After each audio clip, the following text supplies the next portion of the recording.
I've taken a pasta class before with my next guest, and I have to say I'm a big fan. Brian Clevenger is the owner of General Harvest Restaurants, with restaurants like Vendimia, Harvest, and GH Pasta and Pizza. And today, he's in our kitchen highlighting items from the chef's tasting menus at several of his restaurants. Welcome back. Yeah, thanks for having me. Yes. So what are we cooking up today? So today's plan is we're gonna kind of walk through how we do a tasting menu in our restaurants, right? It's a little bit unique, and these aren't the exact items, but it's an example of the amount of food, the variety of items that you'd see in our restaurants. And then we're gonna cook a carrot starter, roasted carrot appetizer. Ooh, and is this at most of your restaurants, this appetizer? This dish is at Harvest on Stoneway right now, and it's probably our most popular dish. I think I've tried this when you guys opened up, and it was one of my faves for sure. So right now we're kind of just heating up the pan right with some oil in it. And walk me through all these other beautiful dishes that you have here too. Yeah, so on this side here we have a scallop crudo with a white gazpacho, almonds, a little ginger, pickled ginger, herb, and citrus. Then we have a Vendimia staple, which is our crab and snap pea salad. Ooh. And then we have a pumpkin cake with papitas for dessert. And then we also have a chicory salad, a pasta with bolognese. Oh my gosh, that looks delicious. And then a large format New York steak with chimichurri sauce. Okay, so the pan's hot, and then do you slice these carrots a certain way before you're putting them in? Yeah, so what we like to do with our carrots is we get them top on so we can see how fresh they are. Then we scrub them with like a green scrubby, and then we start them in cold water, bring them up to a boil, turn them down to a simmer, and cook them until tender. Then we'll chill them, cut them, and then caramelize them to order. Ooh, wow. Yeah. This looks absolutely fabulous already. It's smelling so good. So now we've got our extra virgin olive oil in there, our carrots cut side down for the most part. I mean, some will kind of change direction, but that's okay. They have their own way. Yeah. So now I'm just gonna go in with a little bit of salt. We seasoned the carrots at the very end after the cook, so it doesn't need a ton of salt to it. Okay. I'm gonna go a teeny bit more oil in here, just around the edges. And how long would you be like sauteing something like this for? So, you know, it really depends on how hot your burner is, but we just want a little bit of color on these things. So not a huge amount of time. Since they're already cooked, you really just need to make sure they're warm or hot again, right? Okay. So as these are going, I'm gonna get our plate ready. Ooh, so, the plating, fancy. That's right. So we've got our plate. We have a creme fraiche that we make ourselves. Delicious. And this is just gonna kind of go on the bottom here. And there's no real art to it, just kind of spread it out. It's gonna melt a little bit when you add the hot carrots to it. Okay. So it's really gonna help kind of make a sauce. I'm gonna season that as well. A little sea salt. Little pepper. Yum.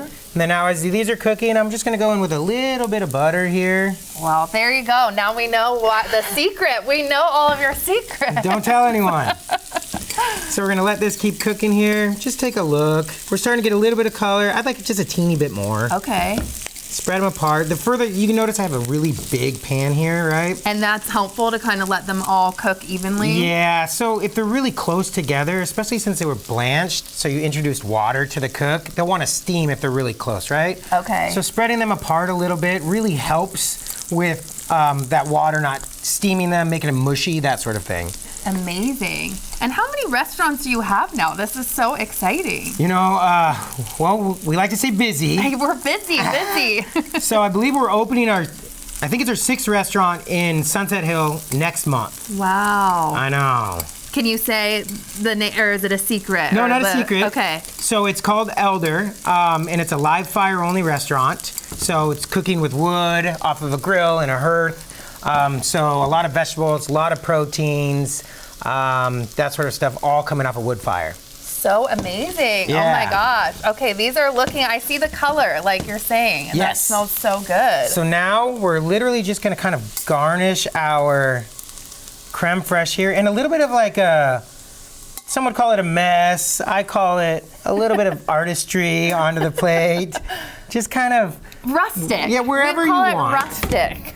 So now we've got our carrots on the plate. At this point, we make a hot honey. So we take a bunch of different spices, infuse it into a honey, and then we kind of drizzle that around. Oh my goodness, this looks spectacular. And then we have pine nut, essentially like a our version of like a dukkha, if you will. So hard spices, pine nuts. Again, I like a lot. Yes. Oh my gosh, and it's taste test time for me. I love it. Walk me through a little more while I'm taste testing too about the tasting menus and what people can expect at your restaurant. Yeah. Because I gotta dive in. This looks so good. So for the tasting menus, normally what we like to do is we like to start with a family style meal of 4 to 5 different items to the table. So the first course comes out with a lot of food and pretty quick. And then we slow it down, go into a mid course, which would either be a hot item or a pasta. And then we go into a protein, and then we finish with dessert.